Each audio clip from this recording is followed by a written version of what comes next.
이 시간에는 십자가의 신학에 대해서 말씀드리겠습니다.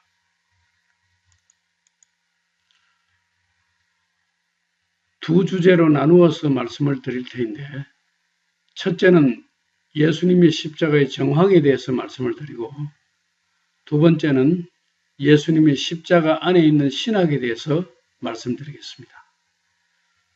먼저 십자가의 정황을 살펴보겠습니다. 십자가는 나무로 이렇게 만들어서 여기에 나무판을 대어서 엉덩이를 걸터 앉을 수 있게 했습니다. 이것은 십자가에 달린 죄수에게 편안함을 주기 위해서가 아니고 십자가에 달려있는 시간을 연장시켜서 고통의 시간을 연장하기 위해서 좀 더 오랜 시간 죽지 않고 살아있으면서 고통을 받게 하기 위해서 일부러 이렇게 걸터 앉을 수 있게 만들었습니다. 죄수를 십자가에 못 박히기 전에 먼저 채찍질을 가했는데 이 기둥은 사람을 묶어놓고 채찍질했던 기둥입니다. 바로 이 기둥이 예수님을 여기에 묶어놓고 채찍질했다고 전해지는 기둥입니다. 지금 이 기둥은 콘스탄티노플, 지금의 이스탄불, 거기 그리스 정교회 본부가 있는데 성조지 교회라고 그 교회 안에 이 기둥을 현재 보관하고 있습니다. 제가 그 교회를 방문했다가 이 기둥을 사진 찍어서 여러분들에게 보여드리고 있습니다. 채찍질 할 때의 끈은 가죽끈으로 이렇게 만들어서 이 끈에다가 뼈나 금속을 붙여서 한번 후려치면은 맞는 사람의 살점이 찢겨나가도록 아주 잔인하게 채찍을 가했던 모습을 볼 수 있는데 이 가죽끈이 바로 로마 시대의 채찍입니다. 그리고 예수님께서 가시관을 쓰셨는데 가시나무는 바로 이런 나무입니다. 이 나무 이름을 지지푸스 스피나 크리스티라 해서 예수의 가시관을 만든 나무인데 갈릴리 주변으로 이 나무들이 많습니다. 그리고 이 나무를 볼 때 얼른 가시의 모습이 잘 보이지 않아서 가까이서 제가 촬영을 했는데 가시가 상당히 크죠. 이렇게 큰 가시가 이 나무에 달려 있습니다. 또 예수님을 재판한 빌라도의 법정은 성전 옆에 이렇게 붙어 있었습니다. 예루살렘 성전에는 명절 때에 세계 각지에 흩어져 있던 유대인들이 3대 절기, 6월절, 무교절, 그때 한 절기를 지키기 위해서 올라오고 또 초실절, 오순절, 그때 한 절기를 지키기 위해서 또 올라오고 또 초막절, 그때 한 절기를 지키기 위해서 또 올라옵니다. 1년에 3번씩.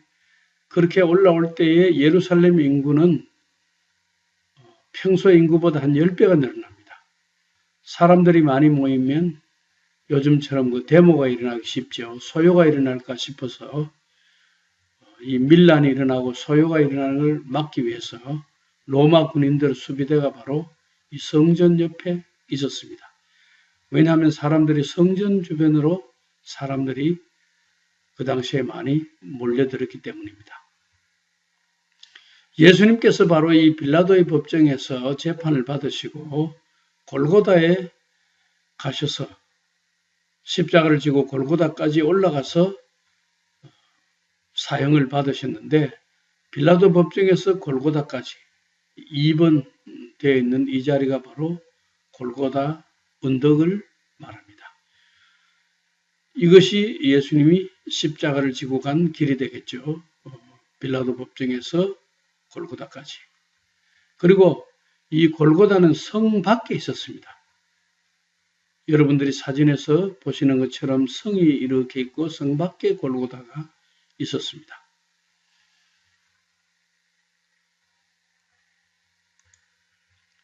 지금 예수님의 무덤 자리를 방문하는 성지순례 하시는 분들은 예수님 당시의 성벽 자리를 잘 보질 못합니다만은 바로 그 성묘교회 앞에 러시아 정교회가 하나 있는데 그 교회에 들어가서 그 지하로 밑에 내려가면은 예수님 당시의 성벽 자리를 발굴해 놓았습니다.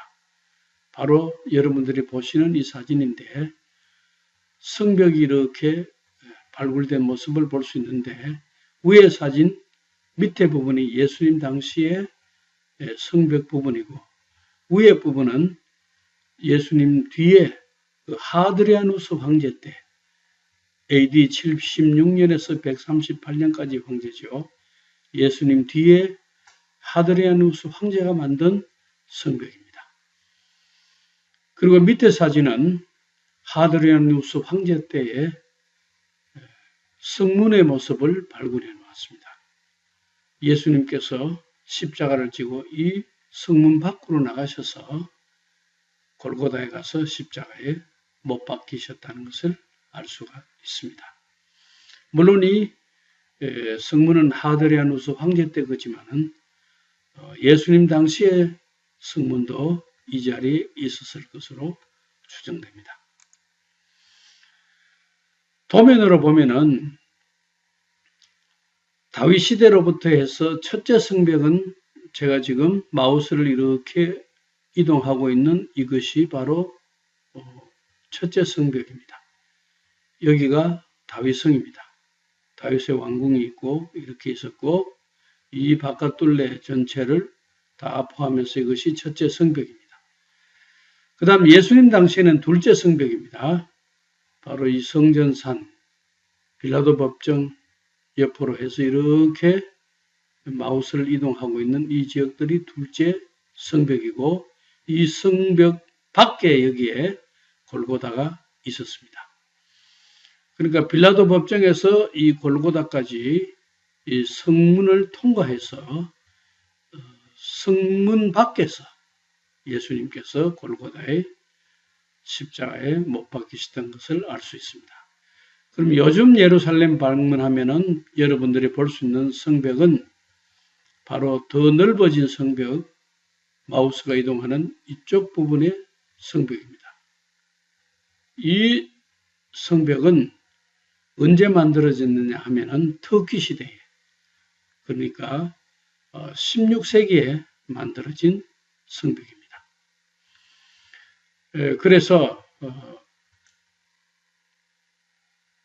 이 터키 시대 때 성벽을 예루살렘을 방문하는 사람들이 예수님 당시 성벽인 것처럼 착각을 하면 안 됩니다.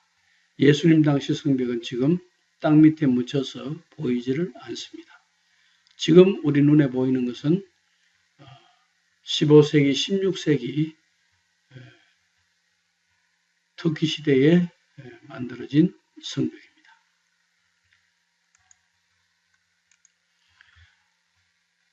이 성벽을 지나서 밖에 나가보면은 이제 이 돌산이 있는 언덕이 있습니다. 여기가 골고다입니다. 이 골고다에서 예수님께서 십자가에 못 박혀 돌아가셨는데 돌아가실 때 다른 강도들도 이렇게 함께 십자가에 못 박혔던 것을 알 수가 있습니다.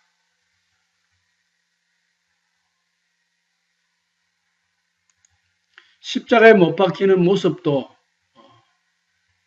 우리가 이때까지 보던 성화와는 달리 벌거벗은 모습으로 십자가는 수치스럽게 죄수를 사형시키는 사형틀이었기 때문에 너무나 참혹하게 죽이는 로마 시대의 가장 흉측한 사형틀입니다. 그래서 너무 참혹했기 때문에 로마 시민들에게는 십자가형을 내리지 않고 참수형을 내렸습니다. 사도 바울은 로마 시민권을 가지고 있었기 때문에 목배임을 당해서 순교를 했지만은 베드로는 로마 시민이 아니었기 때문에 십자가 형으로 순교했다고 전해지고 있습니다. 그리고 십자가 위에 죄패가 이렇게 있습니다. 이 죄패는 예수님의 죄패는 세 가지 말로 로마 시대였기 때문에 로마말 라틴어로 죄패가 쓰여져 있고 또 히브리 말로 또 그리스 말로 이 3개국어로 세 나라 말로 죄패가 쓰여졌는데 이 죄패는 나사렛 예수, 유대인의 왕 이런 죄패였습니다. 우선 로마 시대였기 때문에 라틴어로 된 죄패 하나만을 여러분들에게 소개해드리면은 여기에 인리라 그래서 이에수스, 나자레누스, 렉스, 유데울룸, 유대왕 나사렛 예수 이것이 바로 죄패였습니다. 그리고 예수님이 십자가에 달리셨던 자리를 표시하는 표시가 지금 성묘교회, 예루살렘 성묘교회 안에 표시되어 있습니다. 성지순례자들이 이 성묘교회 안에 들어가서 예수님의 십자가가 섰던 자리를 손으로 만져볼 수 있도록 이렇게 표시해 놓았습니다. 예수님이 십자가에서 마지막 하셨던 말씀 가운데 엘리 엘리 라마 사박다니 이 말은 아람어입니다. 그래서 그리스 말로 기록된 신약 성경, 그리스 말을 아는 사람도 이 말은 알 수가 없기 때문에 이를 번역하면 나의 하나님 어찌하여 나를 버리셨나이까 하는 뜻이라고 번역을 해놓았습니다. 아람어는 언제부터 사용했느냐 하면은 유대인들이 바벨론의 포로로 잡혀가서 바벨론에 있을 때부터 아람어를 배워서 사용했습니다. 느부갓네살 왕이 유대인들을 바벨론의 포로로 잡아갈 때 주로 지식인들과 똑똑한 엘리트들을 잡아갔습니다. 그렇기 때문에 남아있는 사람보다도 잡혀간 사람들이 더 엘리트였습니다. 나는 왜 안 잡아갔느냐 할지 모르지만은 별 볼 일 없기 때문에 잡아가지 않았습니다. 잡아간 사람들이 다 엘리트들이었기 때문에 70년 뒤에 그들이 바벨론 포로에서 돌아와서 그들이 발전시킨 것이 유대주의고 그들이 성경을 편집하고 또 그들이 쓰던 말을 많은 유대인들이 배워서 예수님 당시까지 대부분의 유대인들이 아람어를 사용하고 있었습니다. 그래서 예수님께서 아람어를 말씀하시고 아람어로 백성들을 가르치시고 기도도 아람어로 주기도문을 가르치셨습니다. 제가 시리아를 방문했을 때 요즘은 방문하기 어렵지만은 옛날에 자유롭게 방문할 때 시리아를 방문해서 다메섹도 가고 다른 도시도 갔을 때에 이 말룰라에 가니까 지금까지도 아람어를 말하고 있었습니다. 그래서 제가 주기도문을 아람어로 된 것을 구해왔는데 언제 기회가 있으면 한번 들어보면 좋겠습니다. 그리고 구약 성경도 아람어로 기록된 부분이 있습니다. 창세기 일부, 예레미야, 다니엘서, 에스라 일부가 아람어로 기록되어 있습니다. 그리고 신약 성경 아래도 그 달리다꿈이라든지 오늘 말한 엘리 엘리 라마 사박단이라든지 여러 아람어들이 신약 성경에도 부분적으로 나오는 것을 알 수가 있습니다. 또 성묘교회 안에는 예수님께서 운명하실 때에 성소 휘장이 위로부터 아래까지 찢어지고 땅이 진동하고 천둥이 치고 바위가 갈라졌단 말이 마태복음에 있는 대로 그때 갈라진 바위를 성모교회 안에 교회의 기초가 된 바위 가운데 갈라진 모습을 유리로 해서 볼 수 있게 만들어 놓았습니다. 이때까지는 십자가의 정황에 대해서 말씀드렸습니다. 지금부터는 십자가 안에 있는 신학에 대해서 말씀을 드리겠습니다. 십자가는 로마 시대 사형틀입니다. 그리고 많은 사람들이 보는 곳에 십자가를 세워서 이 흉측한 사형틀을 보는 사람들로 하여금 로마에 저항하지 못하도록, 항거하지 못하도록 그 사람들에게 일벌백계 하는 심정으로 그렇게 만든 것이 십자가의 형틀입니다. 그런데 예수의 십자가는 밖에 보이는 모습하고 안에 숨어있는 뜻이 정반대입니다. 그래서 마르틴 루터는 하나님은 숨은 하나님이라고 했습니다. 라틴어로 데우스 obscunditus. 십자가 속에서 하나님은 자신을 숨기시고 동시에 또한 십자가 안에서 자신을 계시하고 나타내시는 곳이라고 했습니다. 십자가는 참으로 밖으로 보이는 모습과 안에 있는 뜻이 정반대이기 때문에 역설적입니다. 세상 지혜와 정반대되는 것으로서 세상 지혜로는 알 수가 없는 것입니다.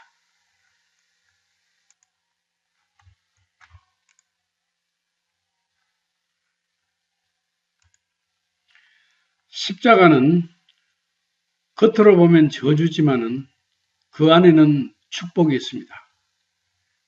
나무에 달린 자는 저주를 받은 자라고 했습니다.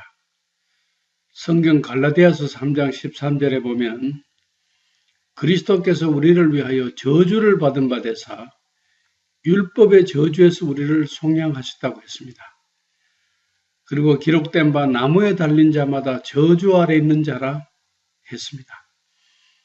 예수님께서 저주받은 자의 모습으로 나무에 달려 돌아가신 것은 우리가 받아야 할 저주를 대신 받으셨다는 것을 말하고 있습니다. 구약 성경도 신명기 21장에 보면은 시체를 나무 위에 밤새도록 두지 말고 장사하라고 했습니다. 왜냐하면은 나무에 달린 자는 하나님께 저주를 받았다. 이런 말씀이 있습니다. 십자가는 밖에서 보면 약하지만 그 안에는 하나님의 강하신 능력이 있습니다. 그리스도께서 약하심으로 십자가에 못 박히셨지만 하나님의 능력으로 살아계신 것처럼 우리도 약하지만 하나님의 능력으로 그와 함께 살리라고 했습니다. 십자가는 밖에서 보면 아주 약한 모습이지만 그 안에는 십자가 뒤에는 하나님께서 그를 다시 살리시는, 죽음을 이기게 하시는 능력이 그 속에 있습니다. 그래서 고린도전서 1장 18절에는 십자가의 도가, 이 도는 메시지입니다. 십자가의 메시지가 멸망하는 자들에게는 미련한 것이지만 구원을 받는 우리에게는 하나님의 능력이라고 했습니다. 십자가는 정말 약하고 볼 모양 없기 때문에 그 안에 하나님이 계실 것이라고는 전능하신 하나님이 그런 모습으로 십자가를 지고 죽으실 것이라고는 생각을 못합니다. 그래서 십자가는 하나님을 숨기시는 것이 됩니다. 성경에 보면은 어떤 때는 하나님께서 제자들에게 자기를 숨기시기를 원했습니다. 제자들에게 경고하시기를 자기가 그리스도인 것을 아무에게도 이러지 말라고 하셨습니다. 그리고 세상적으로 지혜롭고 설기 있는 자들에게는 하나님께서 자신을 숨기시고 천진한 어린아이들에게는 자기를 나타내신 것을 알 수가 있습니다. 하나님은 때로는 세상적으로 교만하고 자랑하고 지혜롭다고 생각하는 사람들에게는 자신의 모습을 숨기시고 순진한 어린아이들과 같이 하나님의 나라를 받드는 사람들에게 하나님은 자기를 나타내시는 것입니다. 십자가는 밖에서는 어리석게 보이지만 그 안에는 하나님의 지혜와 능력이 있습니다. 유대인은 표적을 구하고 헬라인은 지혜를 찾았지만 우리는 십자가에 못 박힌 그리스도를 전하기 때문에 유대인에게는 끄리끼는 것이고 이방인, 즉 헬라인에게는 미련한 것처럼 보였습니다. 그렇지만 부르심을 받은 자들에게는 유대인이나 헬라인에게 그리스도는 하나님의 능력이고 하나님의 지혜라고 했습니다. 그래서 표적구하는 유대인들, 또 지혜를 찾는 헬라인들, 이방인들에게는 십자가가 미련하게 보였습니다. 그렇지만 믿는 자에게는 하나님의 지혜와 능력이 된다는 것입니다. 십자가는 세상이 알지 못하는 지혜입니다. 만일 십자가가 하나님의 지혜라는 것을 이 세상의 통치자들이 알았더라면 아무도 영광의 주를, 예수님을 십자가에 못 박지 않았을 것입니다. 십자가는 앞에서 보면 죽음이지만 그 뒤에서 보면 부활이요 생명입니다. 십자가에 못 박힌 예수를 하나님이 죽은 자 가운데서 살리셔서 주와 그리스도가 되게 하셨습니다. 그래서 십자가의 앞면을 보면은 정말 약하고 정말 보잘것없고 죽음이 보이지만 뒷면을 보면은 다시 사는 부활이 있고 영광이 있고 생명이 그 속에 있습니다. 만일 우리가 그리스도와 함께 죽었으면 또한 그와 함께 살 줄을 믿노니 이는 그리스도께서 죽은 자 가운데서 살아나셨음에 다시 죽지 아니하시고 사망이 다시 그를 주장하지 못할 줄을 알미로라고 했습니다. 십자가는 밖에서 보면 수치지만은 뒤에 있는 그 의미를 보면 참으로 자랑스러운 것입니다. 그래서 바울은 나는 예수 그리스도의 십자가 외에 결코 자랑할 것이 없다고 했습니다. 그리스도로 말미암아 세상이 나를 대하여 십자가에 못 박히고 내가 또한 세상을 대하여 십자가에 못 박혔다고 했습니다. 십자가는 하나님과 화목하게 하는 것입니다. 또한 십자가는 우리를 정죄하고 우리를 심판하는 율법 조문을 십자가에 못 박으셨습니다. 그리고 십자가는 세상의 통치자들과 권세들을 이기셨습니다. 십자가는 또한 세례와 부활의 상징입니다. 무릇 그리스도 예수와 합하여 세례를 받은 우리는 그의 죽으심과 합하여 세례를 받은 줄을 알지 못하느냐. 만일 우리가 그의 죽으심과 같은 모양으로 연합한 자가 되었으면 또한 그의 부활과 같은 모양으로 연합한 자도 되리라. 그리스도와 함께 십자가에 우리의 옛사람을 못 박은 사람은 그리스도의 부활과 함께 우리가 영생한다는 뜻입니다.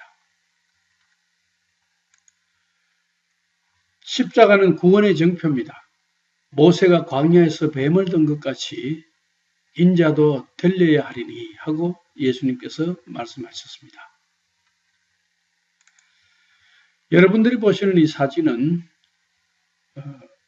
모세가 만들었다는 구리뱀을 장대에 매달아 놓은 모습하고 예수님의 십자가의 모습을 함께 볼 수 있습니다. 왼쪽의 사진은 너보산에 가면은 모세의 구리뱀을 상징해서 장대에다가 구리뱀을 이렇게 매달아 놨고 이 구리뱀을 쳐다보는 사람들은 불뱀에게 물렸을지라도 그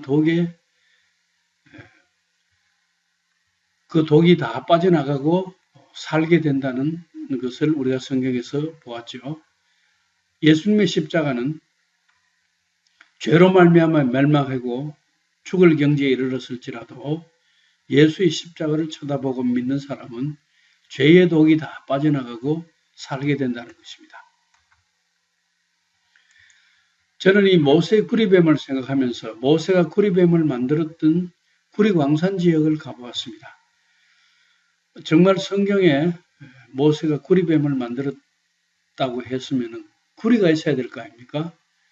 바로 구리광산 지역에서 모세가 구리뱀을 만들었던 것을 알 수 있습니다. 요르단의 분원에 가면은 구리광산 갱도가 있는데 제가 여기에 렌트카를 해서 차로 여기까지 가서 또 거기서 구리갱도까지 트럭을 따로 빌려서 이 구리갱도 앞에서 사진을 찍어서 여러분들에게 보여드리고 있습니다. 여기 구리 색깔이 사진에 나와 있죠. 성경을 보면 참 놀랍습니다. 하나하나가 전부 다 역사적 사실과 연결되어 있는 것을 볼 수 있습니다. 구리뱀은 구리광산 지역에서 만들었습니다. 뱀에 물린 사람이 가장 보기 싫은 것이 뱀의 모양입니다. 모세가 왜 뱀의 모양을 구리로 만들어서 쳐다보게 했을까? 이것은 나는 가장 보기 싫은 것이 뱀인데 뱀의 모양 보기 싫다. 또 구리뱀 쳐다본다고 해서 이 불뱀의 독이 어떻게 빠져나가겠는가? 이성적으로 생각해도 그건 맞지 않다 하면서 자기 지혜로 자기 게임에 빠져서 나는 쳐다보지 않겠다는 사람은 불뱀의 독에서 구원을 받지 못했습니다. 마찬가지로 예수님의 십자가도 마찬가지입니다. 하나님께서는 화려하고 좋은 모습을 바라보라고 하지 않고 가장 흉측한 저주받은 모습의 십자가, 사형틀, 거기에 달린 예수를 쳐다보고 믿고 구원을 얻으라고 하셨습니다. 출세와 황금 만능주의에 빠진 세상에서 또 자기를 지혜롭다고 하는 세상 지혜 속에서 십자가는 참으로 매력없고 연약하고 고통스럽게 보이는 것입니다. 그렇지만 하나님은 이 십자가를 쳐다보고 믿으라고 하셨습니다. 세상 지혜로 보면 어리석지만은 믿음의 눈으로 바라볼 때 거기에는 하나님의 지혜와 능력이 있습니다. 그러므로 십자가는 믿음으로 바라봐야 합니다. 세상 눈에는 미련하게 보이나 그 안에 구원과 생명과 평화와 안식과 하나님의 능력이 있습니다. 예수의 십자가는 기쁜 소식입니다. 복음입니다. 참으로 자랑스러운 것입니다. 복음을 전하는 자는 세상의 말의 지혜로 전해서는 안 되고 십자가를 전해야 합니다. 바울은 말하기를 그리스도께서 나를 보내심은 오직 복음을 전하게 하려 하심이로되 말의 지혜로 하지 아니하면 그리스도의 십자가가 헛되지 않게 하려 함이라고 했습니다. 믿음은 사람의 지혜가 아니라 하나님의 능력이 있습니다. 너희 믿음이 사람의 지혜에 있지 아니하고 다만 하나님의 능력에 있게 하려 하였노라. 바울은 고린도전서 2장 5절에 이렇게 말하고 있습니다. 십자가는 쳐다보고 믿을 뿐 아니라 지고 가야 합니다. 예수께서 제자들에게 이르시되 누구든지 나를 따라오려거든 자기를 부인하고 자기 십자가를 지고 나를 따를 것이니라고 했습니다. 우리는 십자가를 지른 삶을 살아야 하겠습니다. 내가 그리스도와 함께 십자가에 못 박혔나니 그런즉 이제는 내가 사는 것이 아니요 오직 내 안에 그리스도께서 사시는 것이라. 이제 내가 육체 가운데 사는 것은 나를 사랑하사 나를 위하여 자기 자신을 버리신 하나님의 아들을 믿는 믿음 안에서 사는 것이라고 했습니다. 아름다운 삶은 내 마음속에서 세상을 비워버리고 그리스도를 영접하여 그리스도의 향기가 내 안에 넘치고 이 향기를 다른 사람에게 풍기면서 살아가는 삶입니다. 어두운 곳에 빛이 되고 부패한 곳에 소금이 되는 삶을 사는 것이 참으로 아름다운 삶입니다.